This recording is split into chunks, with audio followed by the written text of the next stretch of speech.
Hello everyone, you're welcome to my channel. In this series, we'll look at how to build a REST API using the Go standard library. This is the high-level overview of what we'll be building in this series.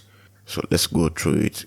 We have our request coming in from Postman. Then we are going to be using the standard Go library, which is the net HTTP package. And we would also look at how we can use the make file to run multiple commands such as the go build command, the go format, and the go run command. For storing files, we'll use Cloudinary. You can as well use S3 bucket, and would also send email asynchronously upon user sign up. Would convert plain text password to hashed password. We'll use GWT to tokenize our payload. Would also implement the role-based access control, where we give privileges to users. And for DB migration, we use DBmate to convert our SQL queries to code. We use SQL and our database of choice will be PostgreSQL. And for frequently accessed data, we'll use Redis for caching. We'll be using NewVim as our IDE, and we'll initiate a Go server, install the packages, load environment variables from the env, connect to our DB, create a makefile. We have a custom success and error response. Then we use SQL and DBmate as password, Cloudinary upload for files, GWT. Then we also use our auth middleware, pagination, email sender with templates, and a whole lot more. So let's go into our IDE. This is my terminal, and I'll cd into my download folder. Feel free to use whatever part that you want to use. Let me zoom in a bit.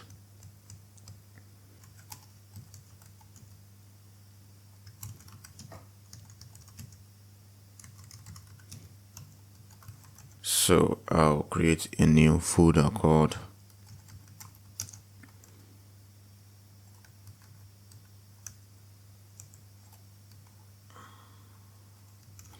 Golang REST API 2025, and I'll enter cd into the Golang.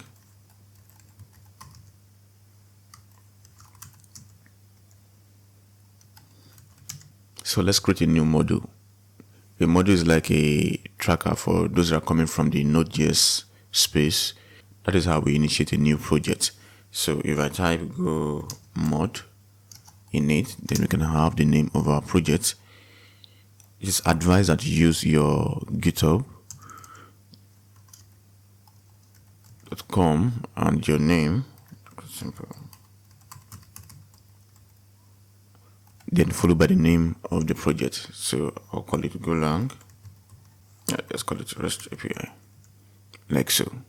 If I type ls, you see that we have the go mod file here. Then if you open with nvim,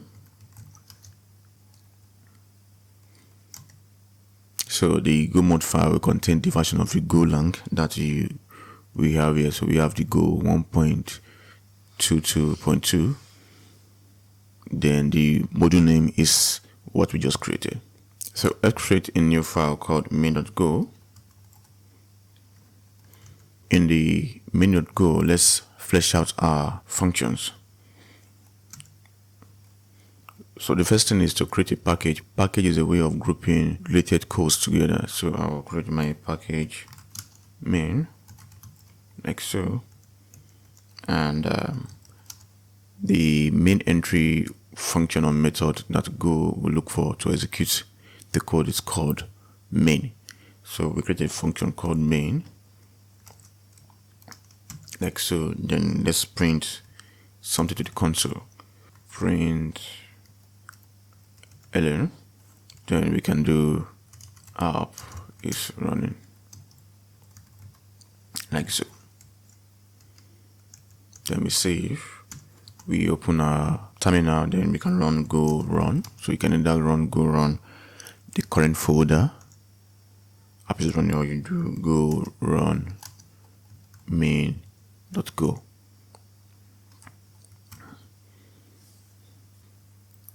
Since we have a working program, let's create a server. I'll remove this. Then I'll type my comment here, set up HTTP server. So I'll type mux. Then I'll introduce the HTTP package. Then we can do new serve mux, like so. If you want to read further on what new serve mux returns, you can just go into the definition and read on it. So this is the new serve mux. If you scroll down, you have a lot of notes here as regarding the serve mux. So let's go back to our code. So we have the server set up. So let's create an instance from this. I'll call this server instance. Then we can have our server address. Then we can either declare it or we use the fmt package .sprintf. So sprintf format according to a format specifier. We have the %s, %v, and whatnot, and returns the resulting string. So if you open this, we can pass in our format specifier, the colon %s. Then we can have our config. We create our config version dot server ports, like so. Then let's create our server. So this will return a memory address of the HTTP. Then we can create a server. Then our address with this. Then we can pass this the port of our server. Then handler will be null for now. So I'll put new. You might be wondering why we are using the ampersand here. So in Golang we have a concept called pointers. Pointers are memory address. So we want to have a single source of truth where we can use a single HTTP address globally across our project. So this HTTP.server holds a number of fields in the struct. We have one of them is the address and the handler. So we don't have an handler now, so it would continue with what we have for now. We can see a number of errors showing here. We have the error declared and not used, so we're not using mux at the moment. We have the server declared and not used, and we have undefined config. So we would handle this very soon. So after creating our server, the next thing to do is to run the server, or we listen to the server. Think of it as your app.listen in Node.js. So this will return an error. If error, then we can do this. We can do the server that we created already dot listen and serve. Then we can write error does not equal to name. That is, this server dot listen and serve would return an error if it does not go through. Then if the error does not equal to nil, then we can undo something. Log dot filter, like so. So log dot filter is equivalent to the print function or the println followed by a call to exit the program. A better option is to use the filter.f. So it's equivalent to the printf. This one will use a specifier to print out your server field. Then we can pass a specifier. We have different specifiers like the %d, s for printing string, d for printing integers, and so on. So we use %v. Then we can pass our error here. So in the case of error, this is what we want to print. The next thing in line is to load our environment variables from our env. So I'll open my Explorer and create a new folder called server config. Then config.go. then we can come in here, then let's create a new package. So I'll do package server config, then we can type our configuration by using a struct, type struct, then the server port can be a string, the database URL will also be a string, the environment, so we can have different environments like the production, staging, dev, and so on. So this will also be a string. Then let's create a new function called load config. Load the configuration, then can call this will return two things. We return our configuration struct and also an error, just in case we have an error. But for the struct, it will return the pointer, since we want to make it globally available and we don't want to waste our resources. So we've passed the error here. Then we can undo the error, and if error, we can use a package called the godotenv to load package. So we don't have it at the moment, so I can just type go.env.load.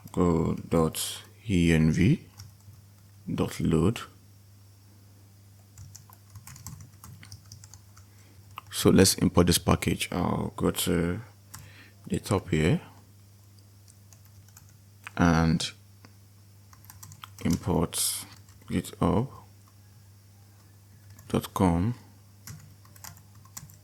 then go.env, like so. We can also run our go mod tidy.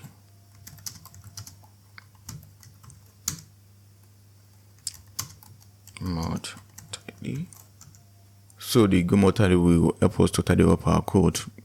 It will install any package found in the project. So we have a typo here, the go.env. So we'll go back to correct this to go.env. I hope it's correct this time. Then we can clean up, then type up go mod tidy, then we should have that package installed. So we use this package to load the environment variables, and in the case of any error, we can undo that. That's not equal to nil. We return nil for the actual value or for the data, then we can print the error again. So we have f50.error. So anytime you see f after any print method or function, you should know that we are using a specifier, just like we did earlier. So we can do error loading file, then we can pass our format specifier, like so. Then we have our array. So we save this. Then we can return our, since we have the return type is a pointer here, so we should use the memory address. So return the config, like so. Then server port. So the server port should be coming from somewhere. So let's undo that.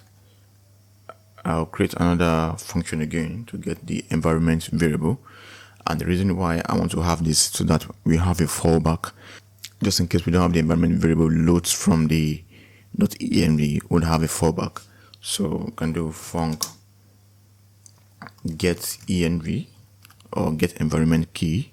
So we'll pass the key and default value. Let me scroll up a bit. Default value, and it will return a string. Yeah, both of data type string and also returns a string. Then we can say have a condition that says if value and exist. So the operating system is a standard library. Then we can do os.lookup env. Then we can pass in our key coming from this parameter here. This will return the actual value and also a boolean value that it will check if it really exists. The exist will return the true or false and the actual value here. If exist,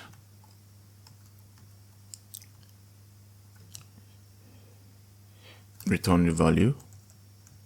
So if it exists, it can return the actual value,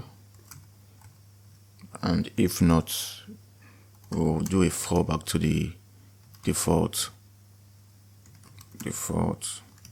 value, like so. So let's go back to our server ports.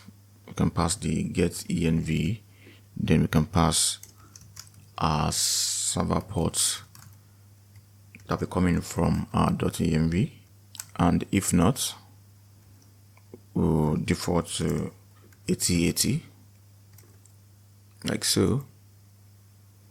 Then we can also have our database URL. Then we use our get env. We can pass our database underscore URL. Let me put this for now, since we don't have a database. I'll just put progress. And the environment that we'll be using, get env. From the environment, we will use environment, and our default will be development. And the last one, we have the log level. Do we have the log level there? Log. Okay, let me check. So we don't have the log level. So let's pass the log level as string.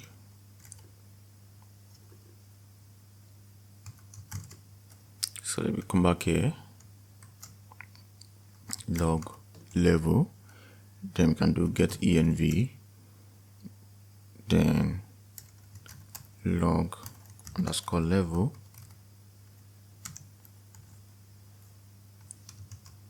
And we pass the info.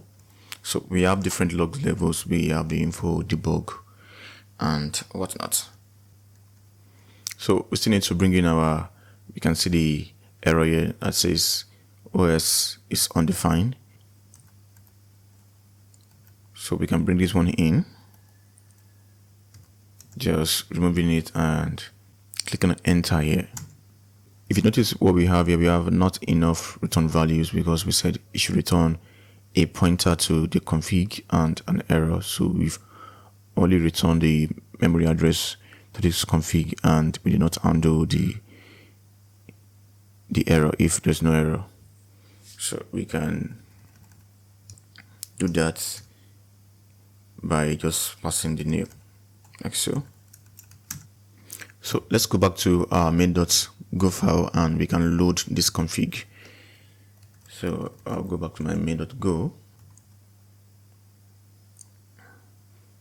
Then before serving our server mux, we can load our config. So we can go back to this, then click on enter, then let's load config, then let's call it config, then return the actual value, and we can undo the error, and we can do server config. This is a module on zone. So let's load our config. This is a function. Then if error does not equal to new, you can log fatal,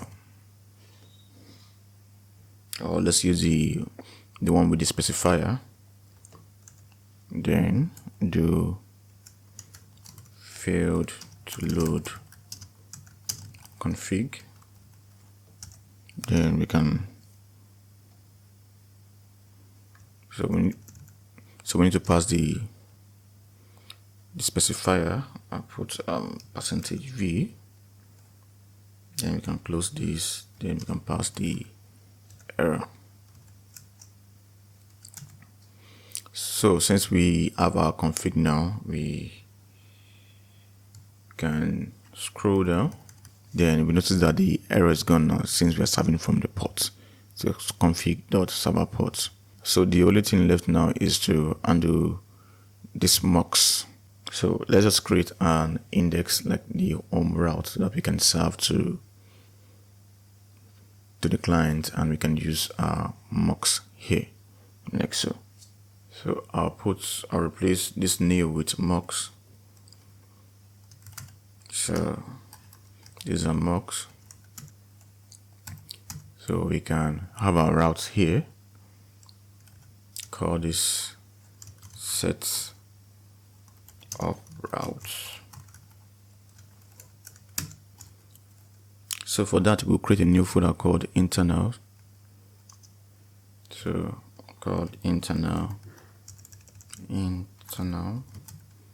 It's going to be a folder. So it says enter a new file, enter name for new file, or directories ends with a /. So that's what I'm doing here. Then in the internals, we'll create 2 folders. I'll call this route, and the other one will be handlers. So in the route, we just have our endpoints while the actual logic will sit in the handlers folder. So let's start with the handler. So in the handler, I'll create a new file called else.go. Like so. We open this up. Then we bring down package handlers. So we declare our function, call it else handler. Then this will return http dot handler func. Essentially, the handler func hosts this HTTP response writer and HTTP request. Just see it as your response and request object. So this will return, since it must return a function of the HTTP response writer and the request. So response writer is supposed to write something back to the client, and request hosts the payload request coming in from the client. Then you can say writer the header, let's set the header. Then we can set it to a content type,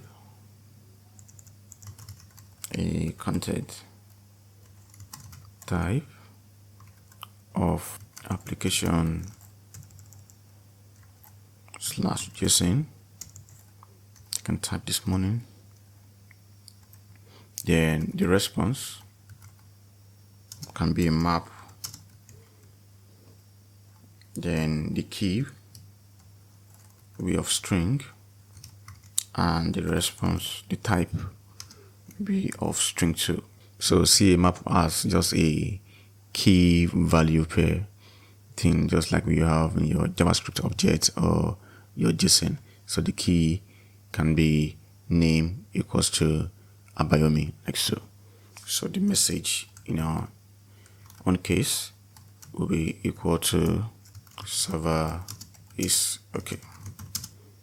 And you must always use a trailing comma. So if I just quit, if I save like so, we have missing comma before new line. So it's a thing with Golang to use a trailing comma. So I'll put this and the error will be gone. We have this response is declared and not in use. Then we can do JSON dot new encoder. This is meant to be new encoder. Then if you want to read more on it, So it will just write to the response writer here. So new encoder returns a new encoder that writes to the response writer. That's a way of writing back to the client. So this, we expect us to put in the response writer, and it will encode this. It will encode it and add a new line character. Then you can click on enter, then pass in the response.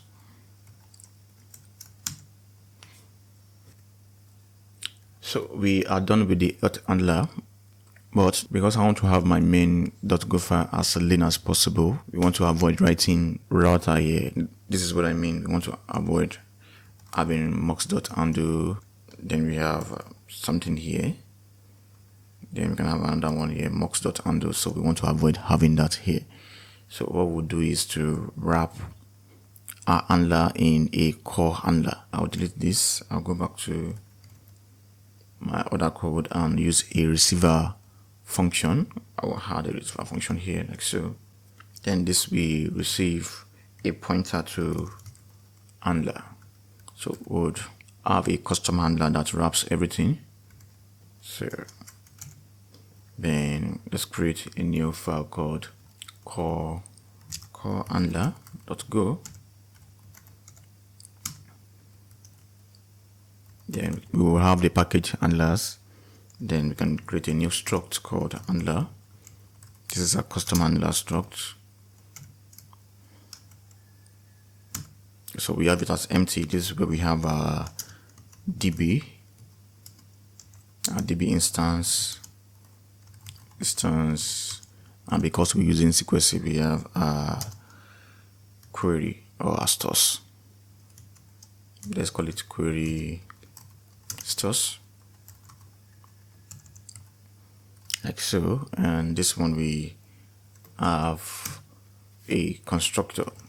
We can declare a new constructor, new handler, and last like so.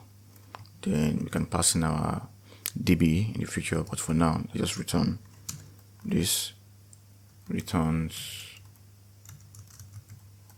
handler, and it's going to be empty for now. And we got an error, compiler too many return value of this.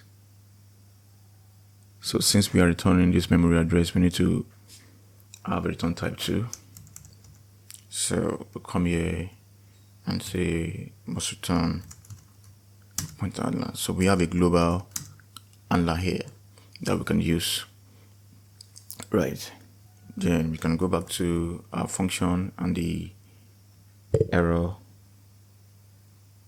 And the error is gone since we are in the same package.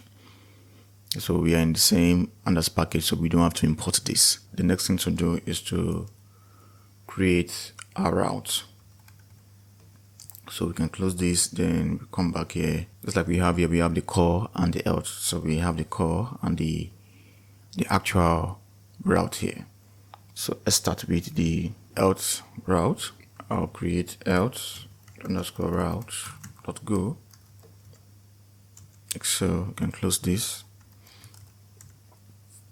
We bring our package, then we can do func set up else route. Then this we have a mux. We have a mux as a parameter. Then we can pass in http.servmux, which is, if you remember, this is what we have in the main.go file. This new servmux, just see it as an instance of this new servmux. Then you can go back, then you can return the handler too, and that will be our custom handler that we created earlier, handlers.handler. Then we can do mux.undofunc. The undofunc will take in two things. We have the pattern, which can be your / else and whatnot, and also taking the handler that we created earlier. So we have undofunc. So since this is a GET request, we can omit the method for now. Then we just pass health,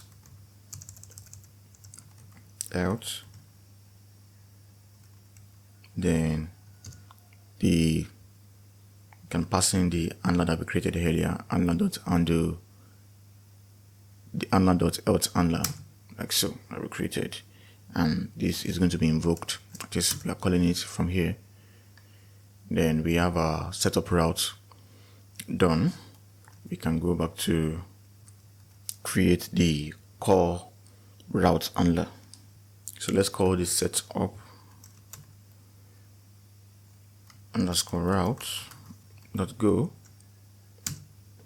We can close this. We can bring in the route package, the grouping. Then we can do func set up route.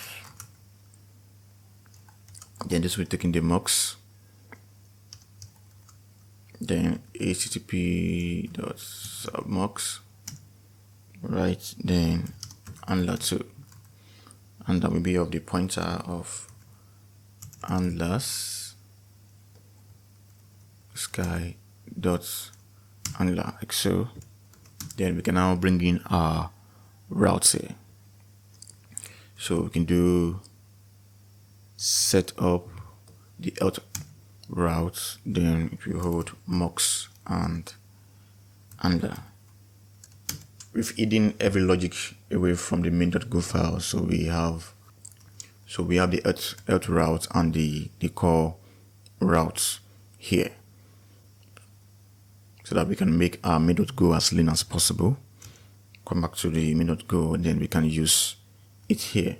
Then in the main.go file, we can now mount our routes and our handler. So something like routes dot. So we can see the beauty now that we're not calling the setup route, because the setup health route is embedded inside this setup route here. Then it's expecting two things. We have the mux dot pass into it and the handler. So we need to declare a new instance of our handler. If you remember, we created a constructor.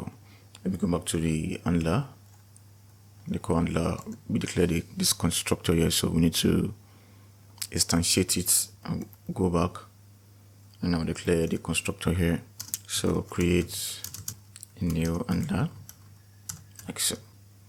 Then you can see our handler.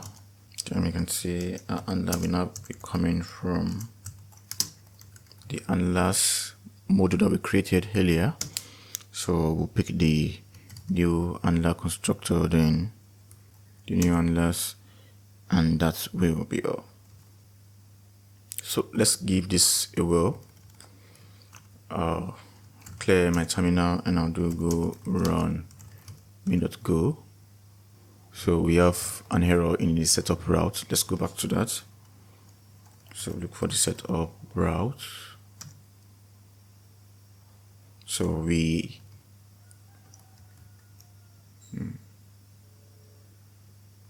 did we save this? Let's save all. We save all files, then we can go back and run this. So it's not that we're seeing all these errors, so that we would know how to read, debug, and fix. So let's create a .env. Come down here and create a new file called .env. I'll close this. So I'll split my screen so that we would go to the DB, the server config. Then what do we have? We have the server port. I'll put this server.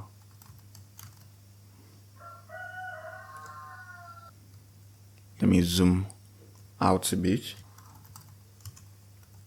Equals to 8081. So I have this cloak that is hiding my EMU. So database.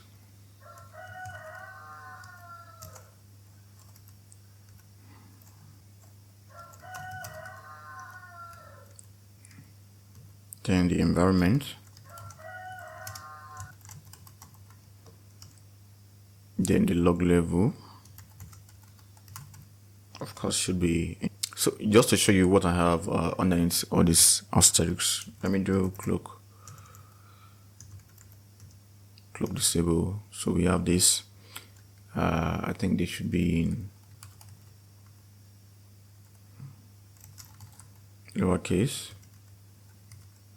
This should be info, and this can just remain like this for now. So we can run the app again once more. We have go run main.go, and we can see that the server is started, though we forgot to print anything, but we can still run. Let's run. So the server is up, but we forgot to print any log here. Anyways, we can test without that. Then we would open a new tab. So let's test our, just do a simple call, http localhost 881, then else. So we have this server is okay printed out. It means our app is running. So let's go back to the nvim window. By the way, let me rename this to call it godotenv,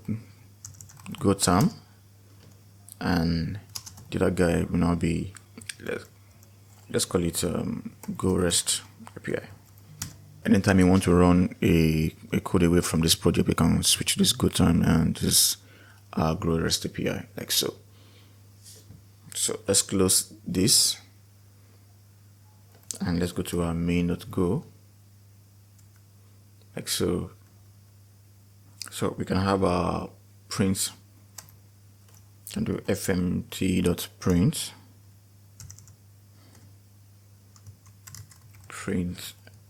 ln, then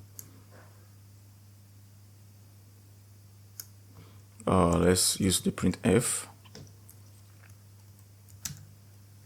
do server has to be in double quote, server is up and running.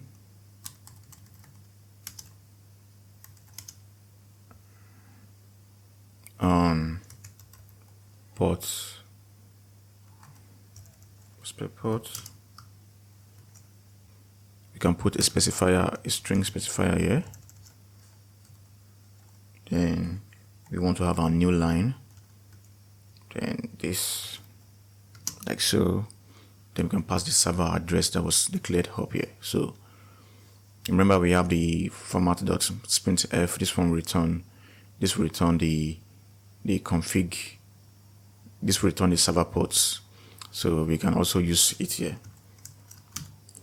So if I open this again, then I run,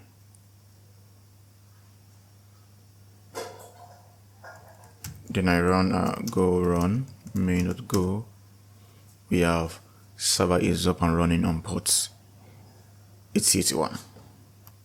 So this brings us to the end of this first lesson, which is the overview and the setup.